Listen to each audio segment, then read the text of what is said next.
So welcome back to our next episode number 6 of REDi Higher Ground series.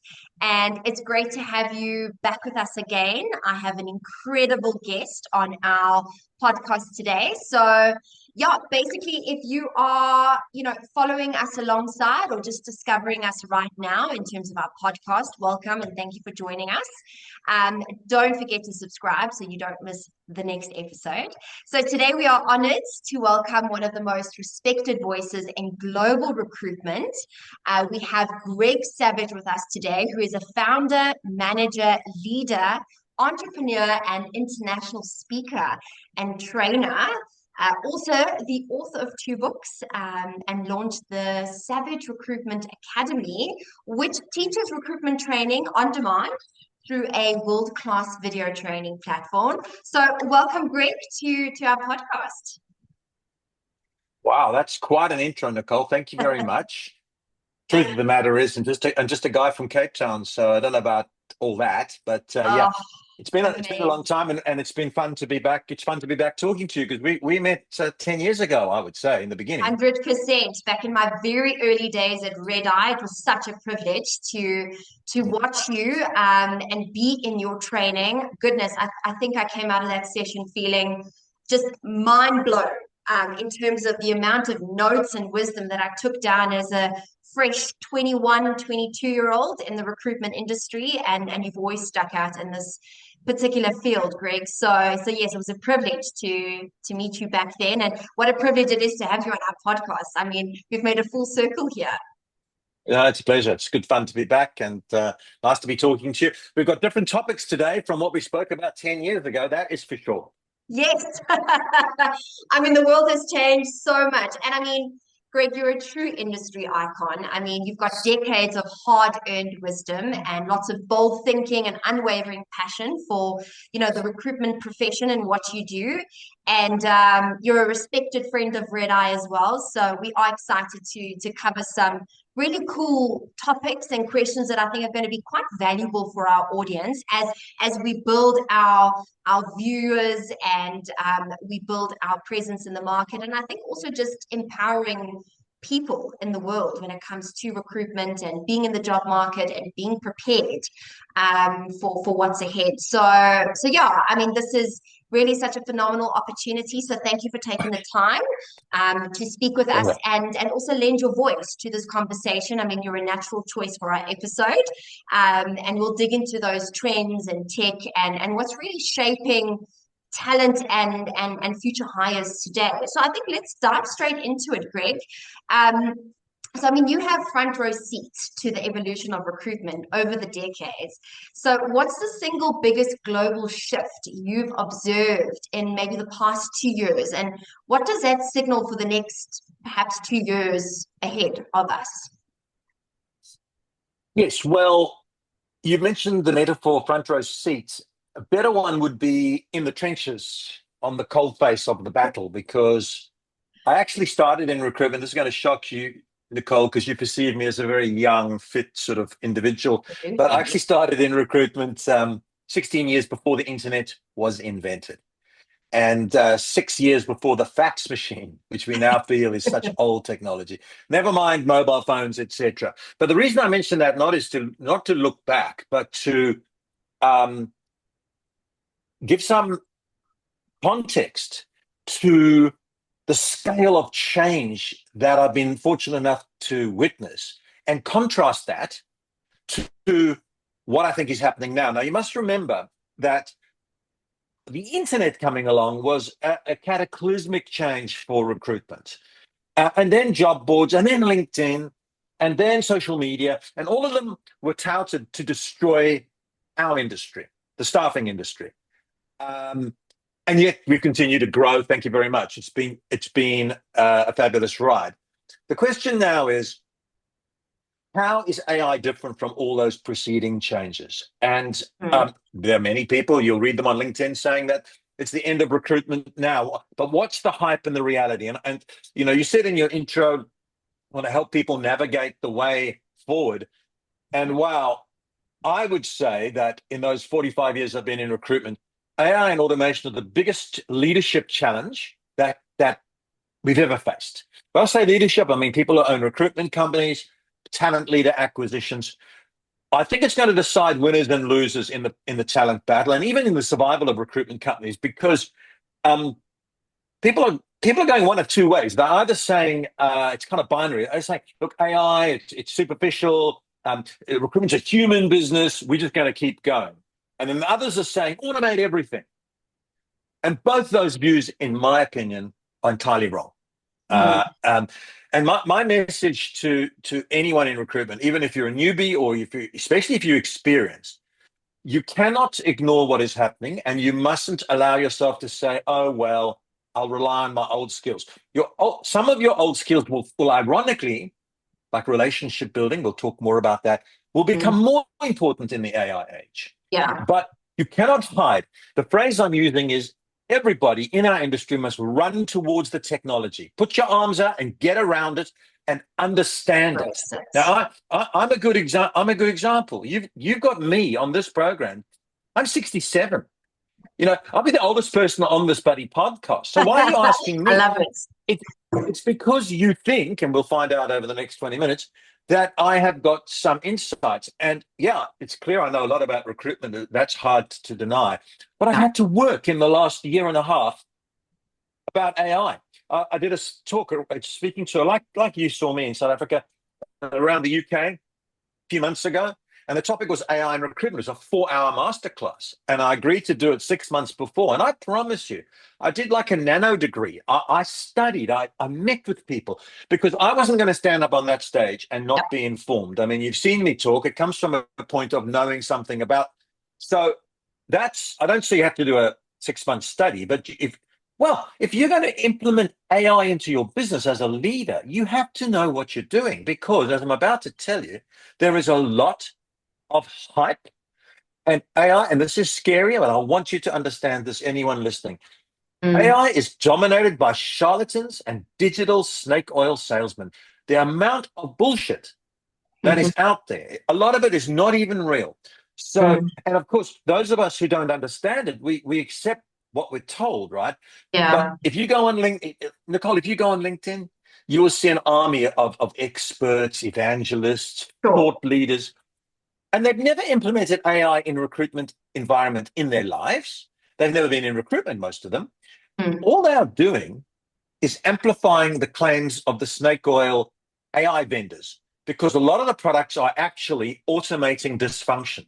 Now, please don't get me wrong. I'm going to tell you how important AI is and how good it can be.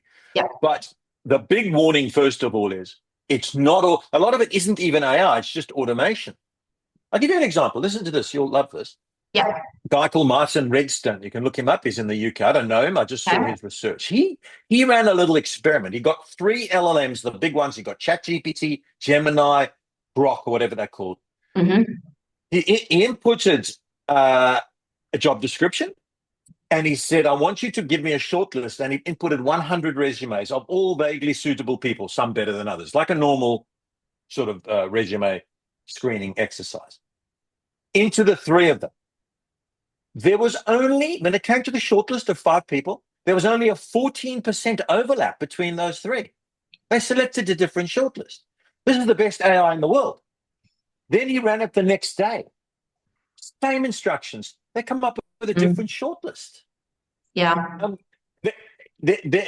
And this is the stuff that people are unfortunately relying on. Yeah. The other point that you'll know, but it's worth just explaining how bad it is, that AI is actually, and you don't often hear people saying this, but that often happens with me. AI is making recruitment much worse and slower at the moment. People talk about how it's improving it, making it much worse because candidates are fabricating their resumes, right? So there's been a 33% surge in job applications across the world. Now, you might say as a recruiter, Greg, that's a good thing. Well, not so much, because it's full of fabricated credentials, invented achievements.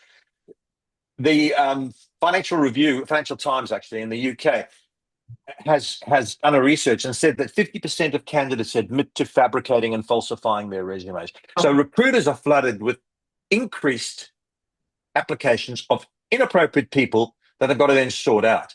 And you also know that you can put a little app, Copilot, on your on your screen. If you interview me, I've entered the job description, your LinkedIn profile, my profile.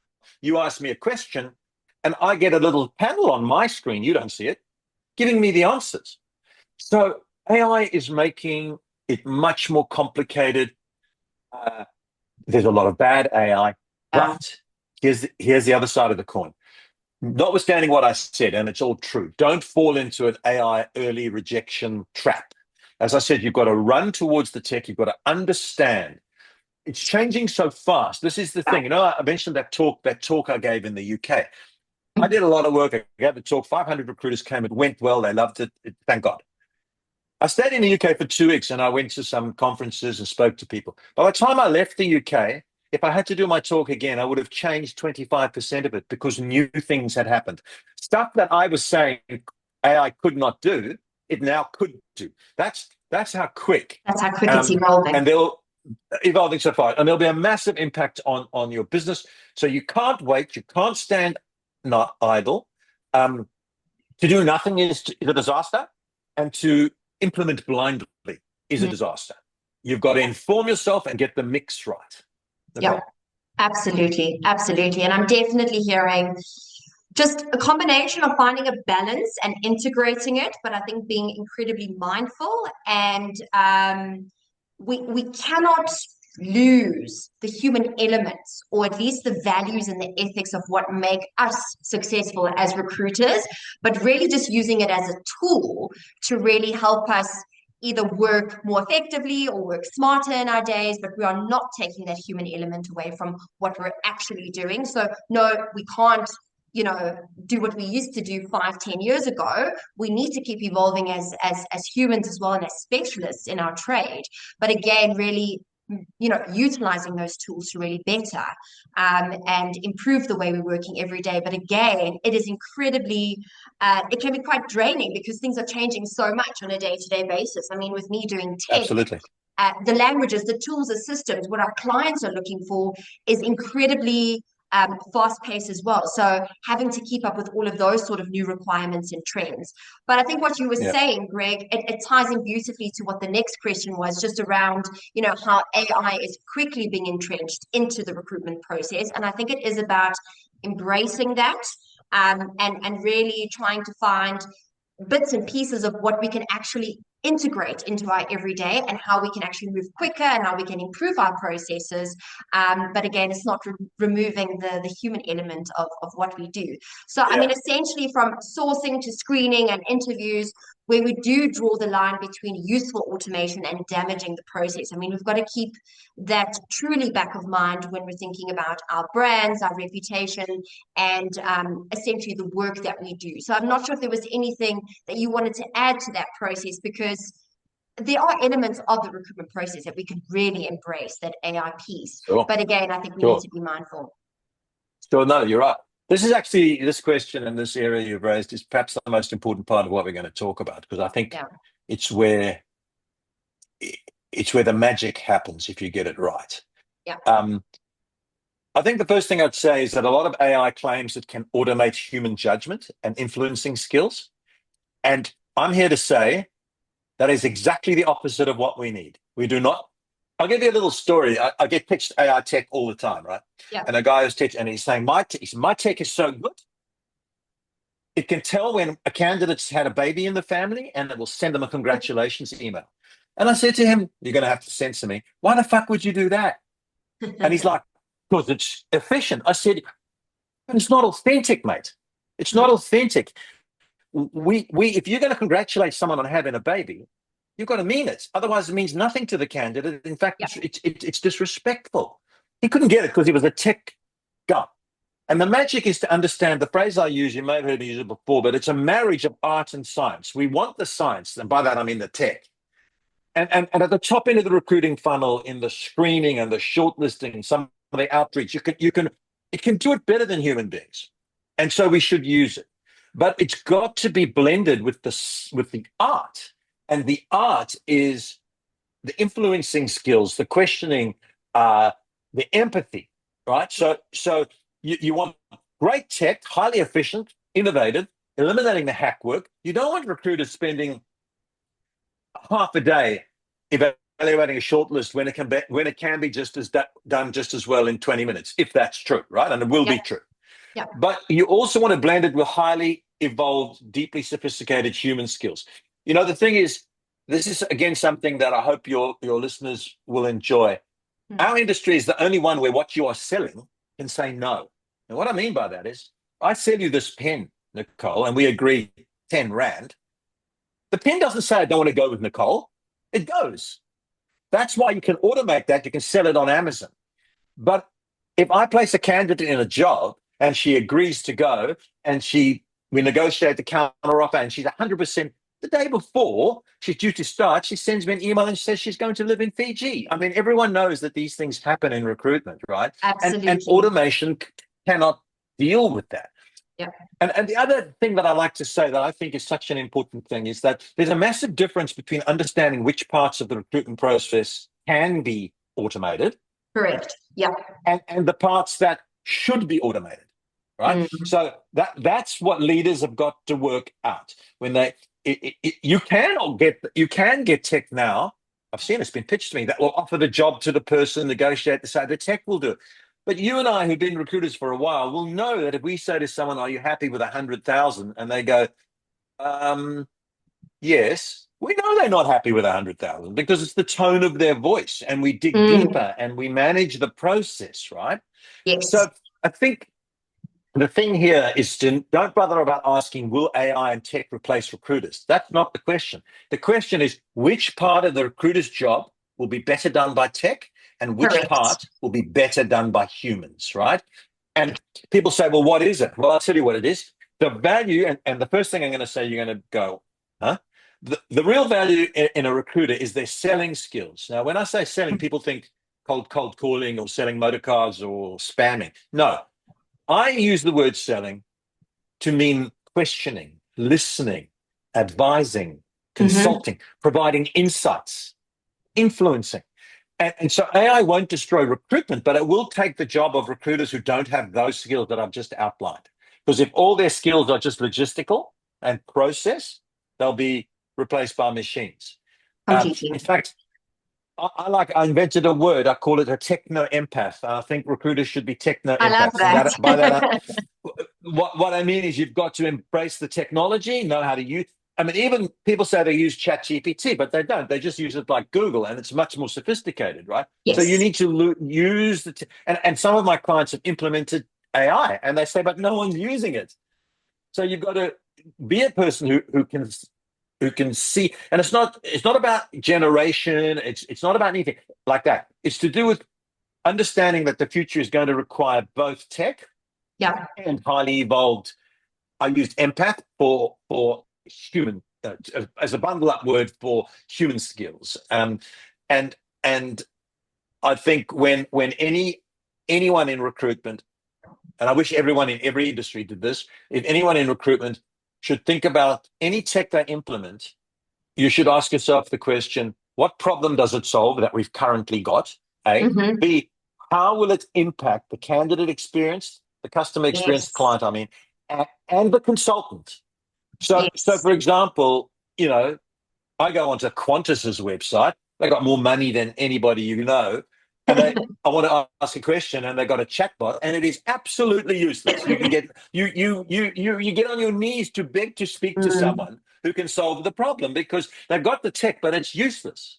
And we mustn't allow that to happen in recruitment. The candidate wants to speak to someone if they, remember, this, you've been a recruiter for more than 10 years. A candidate sometimes is cocky and arrogant. Other times they need help and they need a boost. They need some guidance, morale, support, direction. guidance. Yes, absolutely. And you're not going to get that from technology. So I'll finish this point up with something that you'll enjoy. Imagine if you went into your office this morning. I know you're there already, or you will be soon, and you took everyone's laptops away, right? So no computers. I'm not asking you to do that, but I'm just asking you to think it through. Do they have the skills to be useful with no technology? Because it's a way to think about it, because the laptop in my example signifies AI will do all that. So that all the stuff you spend hours on your computers doing, sourcing and screening, and you're not going to do it going forward. So what will you do? You will be influencing candidates to go for interviews. You'll be Yes. consulting with clients to lift the salary. You'll be boosting someone's morale. You'll be handling a counter offer. You'll be building a relationship, which, by the Yes. way, was what recruitment was like in 1980. So it's quite interesting. We're going to go full circle. And a Yes. lot of recruiters don't have those skills. They've been good matchers and resume Mhm. spammers and logistics, but the tech will do that. So I don't know if that answered your question, but it's the blend of the two. Absolutely, absolutely. We really need to work with the technology and let the technology empower us as well. But we're never going to take away the pieces where it's about being authentic and sensing where candidates are at and getting a feel for like their mindsets and perhaps Yeah. where their downfalls or their weaknesses are when it comes to counter offers, or helping them navigate those conversations, because we know that it can be incredibly overwhelming with the recruitment process, especially when you need to resign and do your handover. So those are the things that we can Absolutely. prompt and feel. Absolutely. I mean, the key value of a recruiter is pushback with a client who wants, I don't know, to pay 100,000, and you know they won't get quality for that. So you have a conversation, and the client agrees and gets the candidate, and that's when you bond your relationship. Or a candidate, you talk to them and you say, see, what a lot of recruiters do is they text or email a candidate and say, are you interested in this job? And they get a one-word reply, no, and they think that's it. Well, let me talk to that candidate. She's going for the interview by the time I'm finished with her, because Yeah. not because I'm persuasive or overselling, it's because I pitch to her what I know her needs are. And Yeah. so she goes for the interview and she gets the job. Yeah. And so it's those, none of this, to any recruiter listening to that, they get this, they do it every day. But the question was, which parts of the job should we not automate? It's the part where the influencing. Now tech's quite sophisticated and can do some of it, but it can never do that. That, as you said, someone says, yes, I accept the job. And you say to them as a good recruiter, when are you going to hand your notice in? And they say, oh, I'm terrified about that. I don't want to do that Yes. because I feel guilty. That's a counter offer waiting to happen. That's a fall off waiting to happen. Mm. But a good recruiter will do the work, and tech can't do it, cannot do it. 100%. And you will sense that as a human, when you're having those Yeah. conversations and you're having those alignment sessions or feedback sessions, you are literally getting a sense of your candidates throughout the process, and you're almost preempting what they're thinking, what they're feeling. And that's how we also become even even better as recruiters, because we really Yeah. sense that throughout the way, right? We can really better align that and just help them navigate all those conversations. So yeah, I feel like again we are reiterating, and I love the word influence that you used, Greg, because I feel like that's the biggest part that we play in our relationships with our clients, with our candidates, with future talent, whatever it might be, is we really influence how that process and how that experience is going to feel and look. And essentially, AI can't do that, but they can empower us in terms of the tools that we can use along the way in order to find that 100%. talent, etc., etc. 100%. You hit the nail on the head. But the thing I'd like to add to that is Go for it. you can only influence somebody if they trust you and think you are credible, right?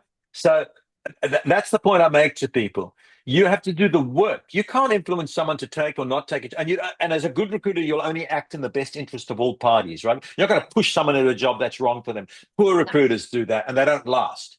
Yeah. So we won't do that. So I use influence, in almost in the way that a parent would like to influence their children on the right path or whatever it might be. That sounded a bit paternal, and I didn't mean it to be. But you have to, if you're going to influence a client to change the job description, or a candidate to go for an interview that they're reluctant to get, they have to trust you and they have to believe you're credible. Yeah. And that means you have to build a relationship with them because they have to know you. And that is a skill set that a lot of recruiters, Nicole, don't actually have, because Yes. for 15 years they've been hiding behind digital and sending text to people. Precisely, precisely. And I mean, Greg, what do you think most recruitment firms and in-house talent teams are getting completely wrong right now? And what would you change immediately if you were running the show? Well, I wouldn't be running the show because that sounds like hard work. But I think that doing nothing. You said there's a lot of tech coming in. Bullhorn put out a piece of research global. Only 17% of recruitment companies in the world have actually implemented any digital transformation. I don't mean like people are using ChatGPT and they might have a note taker. That's not it. A proper transformation of the systems. So very few people. So doing nothing is a problem. The other side, as I've mentioned, automating everything is a problem. Believing the hype and not doing your due diligence is a problem. At the same time, playing down AI and its impact is a huge mistake. It is going to revolutionize the way we operate. And as I said, it's about working out which parts to change. The other mistake I see, it's cataclysmic across business generally, talent acquisition and agency, where is automating the part of the job that should stay human. That is a huge mistake. And we touched on that, and I told a few stories. Sending someone a congratulations note about they had a baby when they never told you.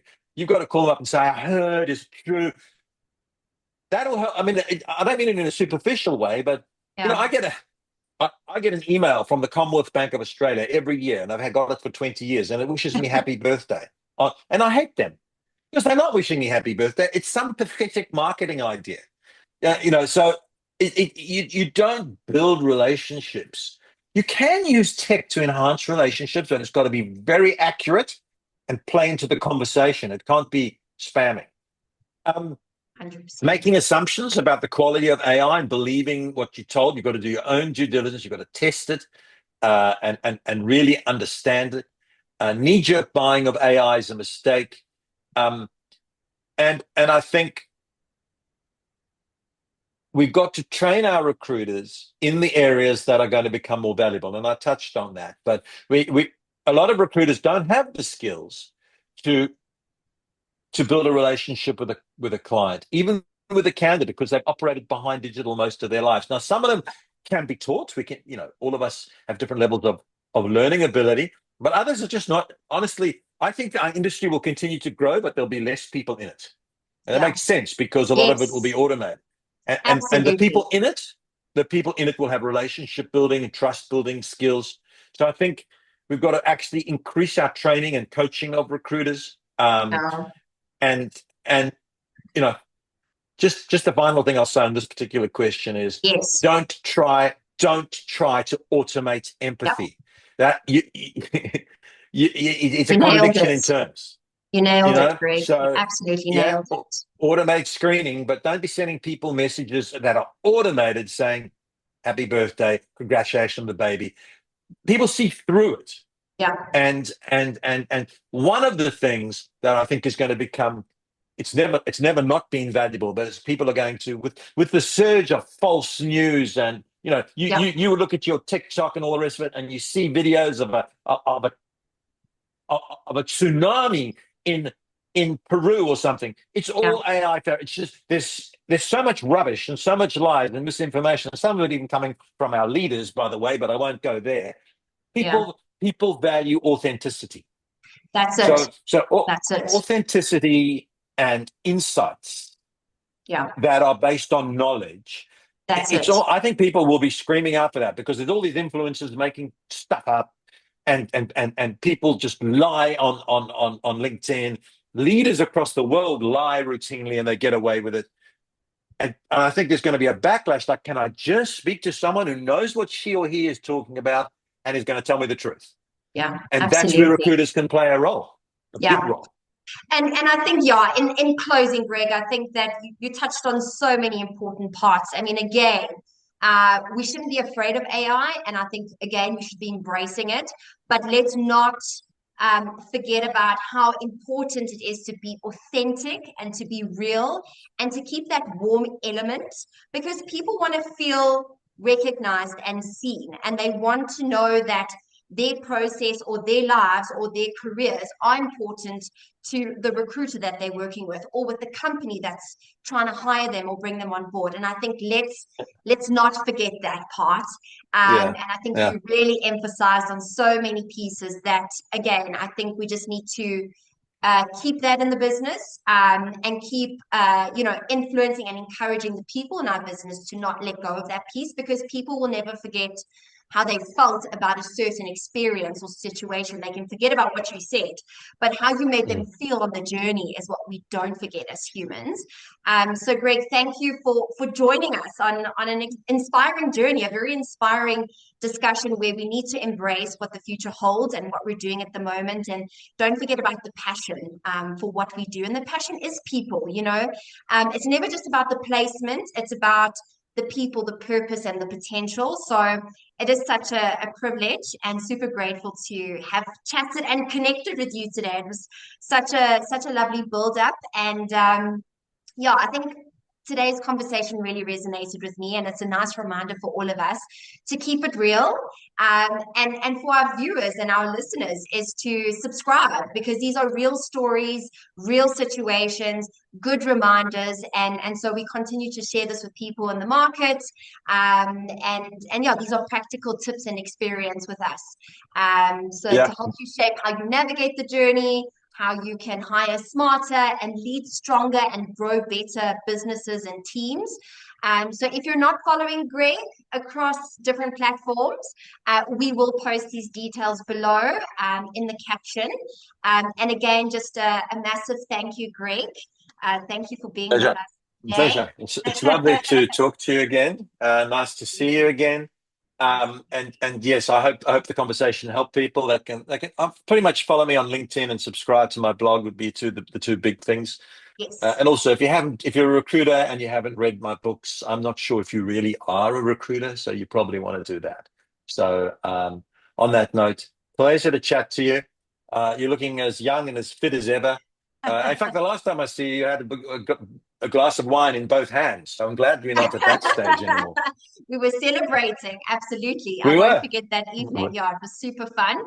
Thank you, Greg. Until next time, to all our viewers and listeners, keep building boldly and stay people focused. So thank you Yeah, so much. very good. Thank you. All Thank you very right. much. Bye. Thank you so much, Greg. Take good care. Cheers, cheers. Bye-bye.